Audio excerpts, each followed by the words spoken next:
Naam, ni matumaini yangu kwamba unaendelea vyema mpenzi mtazamaji, na hujambo na karibu tuweze kuchambua taarifa zetu ndani ya Bambika Media 254 hii.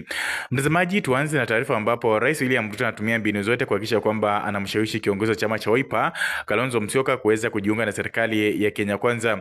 Kulingana na taarifa ambazo zimeweza kupokea ndani ya Bambika Media 254 ni kwamba Rais William Ruto akizungumza kwenye ziara yake ya siku 4 eneo la Ukambani, ameweka wazi kwamba sasa wakazi wa eneo la Ukambani lazima waunge mkono serikali ya Kenya Kwanza kama wanataka kuweza kupata maendeleo, ambapo Ruto ameendelea kumshambulia Kalonzo Musyoka akisema kwamba Kalonzo Musyoka hakuna vile ataweza kusaidia wakazi wa Ukambani wapo atakuwa upande wa upinzani. Taarifa zimekuwa zikienea kwamba Rais William Ruto anataka kufanya mazungumzo na Kalonzo Musyoka ili Kalonzo Musyoka aweze kumuunga mkono kwenye uchaguzi mkuu ujao wa mwaka 2027, lakini mambo yamekuwa tofauti, kwani baadhi ya viongozi wa chama cha Wiper wanasema kwamba iwapo Ruto anataka kuweza kuzungumza na Kalonzo basi lazima aweze kupitia kwa Rigathi Gachagua. Na kuna wakati mmoja ambapo pia Rigiji alifunga na kuweka wazi kwamba sasa kuna watu ambao wanataka kumnyang'anya Kalonzo Musyoka ili aweze kujiunga na upande wa serikali, akisema kwamba hilo halitawezekana.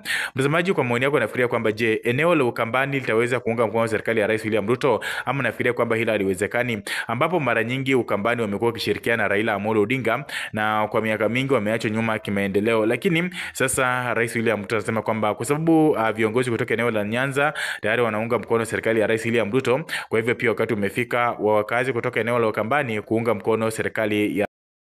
Sasa kila mtu ajipange na kazi yake bwana. Kama kazi yako ni kumangamanga tu Kasongo sijui one time sijui must go, mambo itakuchomekea na usiliseme sikuwaambia, mtakwama mapema.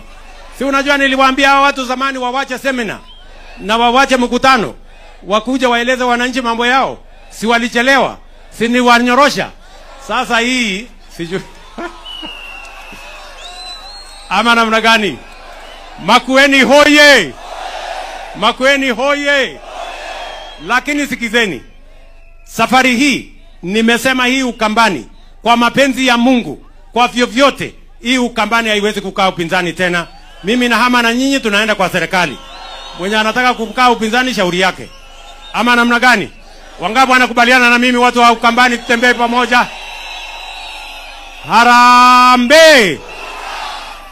Ati mnasemaje? Ati mnasemaje? Ati Emali mnasemaje? Na Kibwezi mnasemaje?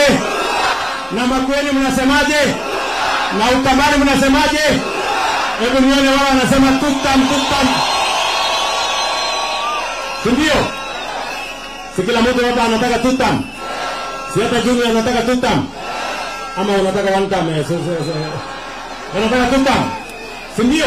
Si kila mtu apatiwe tutam. Tuendelee na kazi. Si Mutusa apatiwe tutam.